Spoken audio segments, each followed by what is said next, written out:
आज हम आपको अध्याय 13 के अंतर्गत माध्य सिखाते हैं।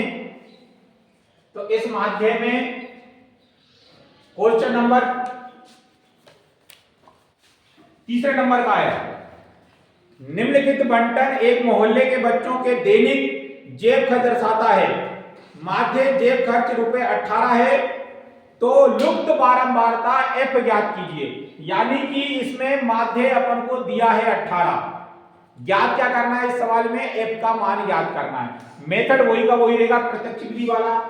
सवाल नंबर तीसरा है, पहला जो कॉलम है वो है दैनिक जेब भत्ता, दूसरा कॉलम है बच्चों की संख्या, दूसरा कॉलम है बच्चों की संख्या।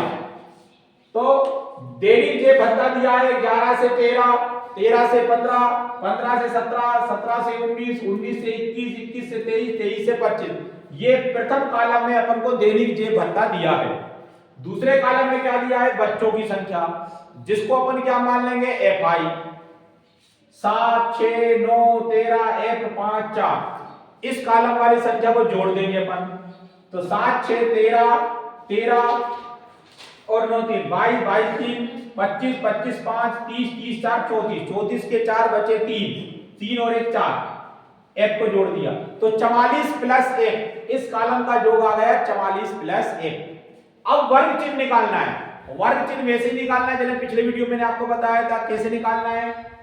11 और 13 को जोड़ेंगे तो 11 और 13 को जोड़ने पर आ रहा है 24। 24 में 2 का भाग दे दो तो कितना हो जाएगा, 12। यानी कि इन दोनों का जो भी योग आ रहा है उसकी आधी संख्या यहां लिखना है। वर्ग चिन्ह में अपन मध्य मान यानी मध्य बिंदु लिखते हैं। तो कितना उत्तर आ रहा है यहाँ पर, 24। 24 में 2 का भाग दो तो 12 आ गया। पहली संख्या अपनी 12 निकल आई। अब इस कॉलम में देखिए बीच में कितने का गैप है, 1 का। 11 से 13, 13 से 15, यानी एक अक्षर छोड़ा जा रहा है, एक अंक छोड़ा जा रहा है। तो यहां भी अपन एक अंक छोड़ देंगे। 12 के बाद 13 को छोड़ दो तो कितना हो गया, 14, 14 के बाद 16, 16 के बाद 18, 18 के बाद 20, 20 के बाद 22, 22 के बाद 24। यानी वर्ग वाले कॉलम में अगर एक अंक छूटा है तो इस वाले कॉलम भी एक अंक छूटेगा। अब अपन को गुणा करना है एफ आई एक्स आई का। गुणा कैसे करेंगे एफ आई एक्स आई का, 12 का 7 में गुणा करा हो गए 84, 12 से 84, 14 छिंग 84, 16 नम्मा 144, गुणा कर दिया। इसी प्रकार यहां पर 13 है और यहां पर 18 है। चाहे 13 का पाड़ा पढ़ लो चाहे 18 का पाड़ा पढ़ लो, तो मैं 18 का पाड़ा पढ़ लेता हूं। 18 दिया 54 के 4 बचे 5, 18 एक 18 और 18 5 कितने हो गए, 23। अब 20 का F में गुणा करेंगे तो 20 F हो जाएगा। 22 का 5 में गुणा करेंगे 110, 22 बचे 110। 24 का 4 में 24 चौको 96। अब इसका योग हो गया, इसका भी योग कर लीजिए। तो जब इस संख्या का जब अपन योग करेंगे, इस कॉलम का योग करेंगे तो 20 F को नहीं जोड़ना है, 20 अब अलग लिखेंगे। क्यों लिखेंगे, क्योंकि 20 F चर राशि है इसलिए इसको अलग लिखेंगे।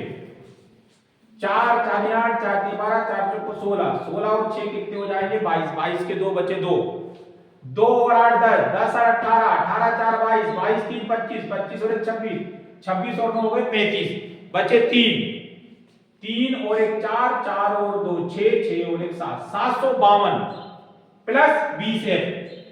मान किसका ज्ञात करना है, F का। माध्य अपन को बुक में दिया है 18, तो माध्य का फार्मूला हो गया sigma F I x I upon sigma F I. अब चूंकि इस सवाल में माध्य का मान अपन को दिया है, माध्य ज्ञात नहीं करना है, ज्ञात अपन को F का मान ज्ञात करना है, परंतु अपन को माध्य दिया है। तो माध्य बराबर दिया 18, एफ आई एक्स आई का मान है 752 प्लस 20 F, एफ आई का मान है 44 प्लस F। अब क्या करेंगे अपन, क्रॉस त्रियक गुणा करेंगे। 18 का 44 में गुणा करेंगे तो 792 आ जाएगा। 18 का F में गुणा करेंगे 18 F आ जाएगा। इधर क्या बचा, 752 प्लस 20 F, ये बची संख्या। अब क्या करेंगे, पक्षांतर करेंगे, चर राशि एक साइड अचर राशि एक साइड। तो 792 इधर कितना है 752, तो 752 का पक्षांतर करते हैं, 752 इधर आएगा, उधर प्लस की संख्या इधर हो जाएगी माइनस की संख्या। तो 792 माइनस 752, इधर क्या बच गया 20f, ये संख्या प्लस की इधर हो गई माइनस की, ये हो गया 18f। ठीक है, 792 में से 792 में से 752 घटा देंगे कितना बचेगा 40, 20f में से 18 घटाएंगे कितना बचेगा 2f।